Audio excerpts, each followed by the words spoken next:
High guys, champions league football সমাচারে আপনাকে স্বাগতম। চলুন কথা বলা যাক দিবাগত আজ রাত 1টায় কে কার প্রতিপক্ষ। লিভারপুল খেলবে অ্যাটলেটিকো মাদ্রিদের বিপক্ষে।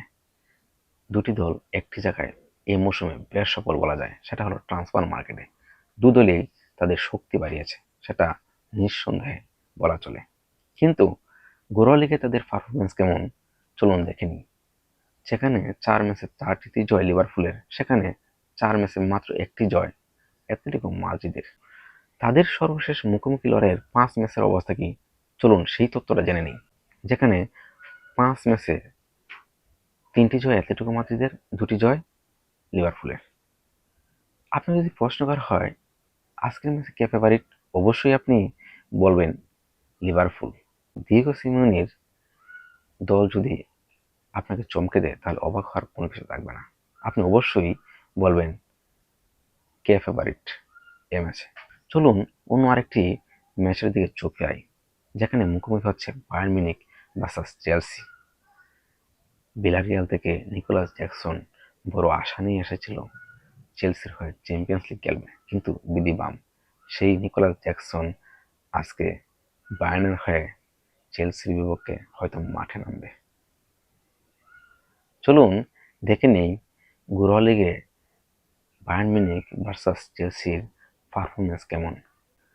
5 ম্যাচে বায়ার্ন মিউনিখের জয় 5টিতে, অন্যদিকে 4 ম্যাচে চেলসির জয় 2টিতে এবং অন্য 2টি ম্যাচ ড্র করে।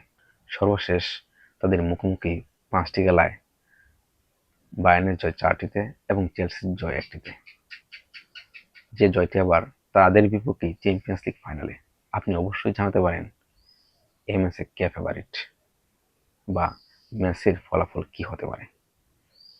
চলুন চ্যাম্পিয়ন্স লিগের আরেকটি ম্যাচের অবস্থা দেখে নিই, যেখানে মুখোমুখি হচ্ছে আয়াক্স ভার্সাস ইন্টার মিলান। তাদের সর্বশেষ 5 ম্যাচের মুখোমুখি দেখায় ইন্টারের জয় 4টি, একটি ম্যাচ ড্র হয়।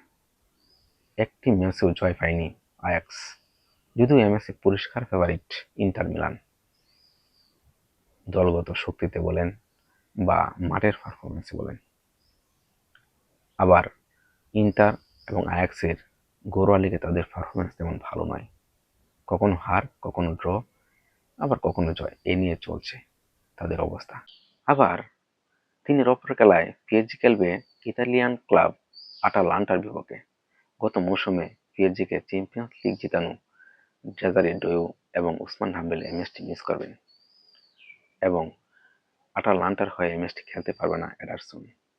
এই ম্যাচে যদি ড্র করে 1 পয়েন্ট আদায় করে নেয় ইতালিয়ান ক্লাবটি, অবাক হওয়ার কিছু থাকবে না। কারণ আপনারা জানেন ইতালিয়ান রক্ষণ ভেঙে গোল করা যে কতটুকু কঠিন, তা ইউরোপিয়ান ক্লাবগুলো খুব ভালো করে জানে।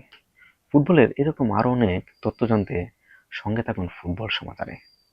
আমি আছি আপনার সাথে।